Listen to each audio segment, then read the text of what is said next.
রাত পোহালেই জিম্বাবুয়ের বিপক্ষে মাঠে নামতে যাচ্ছে বাংলাদেশ। নতুন মিশন, নতুন ফরম্যাট আর জয়ের প্রত্যাশা নিয়েই শুরু হচ্ছে 3 ম্যাচের ওডিআই সিরিজ। টেস্টের ব্যর্থতা ভুলে ওয়ানডেতে দাপট দেখাতে চান টাইগাররা, তাই তো শক্তিশালী একাদশ নিয়েই মাঠে নামতে যাচ্ছে মিরাজ বাহিনী। যদিও দলের একজন গুরুত্বপূর্ণ সদস্যকে মিস করতে পারে বাংলাদেশ।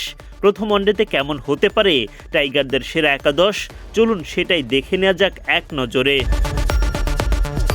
ইনিংসের শুরুতে দেখা যাবে তানজিদ হাসান তামিমকে। আগ্রাসী ব্যাটিংয়ের জন্য ইতোমধ্যেই আলাদা পরিচিতি গড়ে তুলেছেন এই বাঁহাতি ওপেনার। তার সঙ্গী হিসেবে লড়াইটা হবে সৌম্য সরকার ও সাইফ হাসানের মধ্যে। সৌম্য এগিয়ে থাকলেও সুযোগ পেতে পারেন সাইফও। শেষ পর্যন্ত টিম ম্যানেজমেন্ট কোন পথে হাঁটে সেটাই এখন দেখার বিষয়। তবে সিরিজের প্রথম ওয়ানডেতে তামিম সৌম্য ওপেনিং জুটি দেখার সম্ভাবনাই বেশি।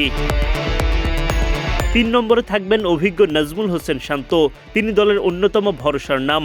মিডল অর্ডারে দলের মূল ভরসা থাকবে তাওহিদ হৃদয়ের ওপর।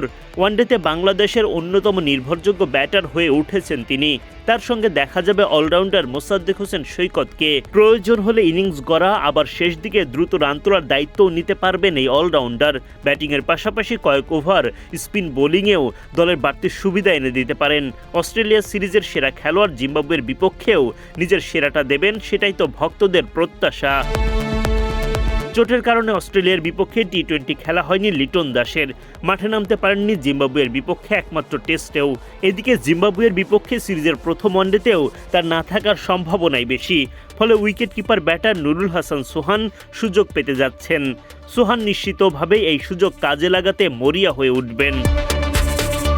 অধিনায়ক হিসেবে নেতৃত্ব দেবেন মেহেদী হাসান মিরাজ। ব্যাটিং, বোলিং এবং নেতৃত্ব 3 বিভাগে গুরুত্বপূর্ণ দায়িত্ব থাকবে তার কাঁধে। স্পিন আক্রমণে মিরাজ, সৈকতদের সাথে থাকবেন রিশাদ হোসেন। লেগ স্পিনার গুগলির মিশেলে জিম্বাবুয়ের ব্যাটিং লাইনআপকে চাপে ফেলাই হবে তার মূল লক্ষ্য। বাঁহাতি স্পিনার তানভীর ইসলামও একাদশে জায়গা পাওয়ার দৌড়ে আছেন। পেস আক্রমণে নেতৃত্ব দেবেন অভিজ্ঞ মুস্তাফিজুর রহমান। তার কাটার ও বোলিং বৈচিত্র্য সবসময়ই প্রতিপক্ষের জন্য বড় ভয়ের কারণ। বাঁহাতি ফিজের সঙ্গে থাকবেন ডানহাতি তাসকিন আহমেদ, যার গতি ও আগ্রাসন বাংলাদেশকে এনে দিতে পারে বড় সাফল্য। আর একাদশের তৃতীয় পেসার হিসেবে দেখা যেতে পারে নাহিদ রানাকে। অতিরিক্ত গতি দিয়ে জিম্বাবুয়ের ব্যাটারদের কঠিন পরীক্ষায় ফেলতে পারেন এই তরুণ পেসার। বাঁহাতি শরীফুল ইসলামও কারো জায়গায় একাদশের সুযোগ পেলে অবাক হওয়ার কিছুই থাকবে না। শেষ পর্যন্ত একাদশ যেমনই হোক না কেন, বাংলাদেশ চাইবে সিরিজের প্রথম ওয়ানডে জিতে এগিয়ে যেতে। বাংলাদেশ জিম্বাবুয়ের প্রথম ওয়ানডে শুরু হবে সোমবার বাংলাদেশ সময় বেলা 1:30টায়।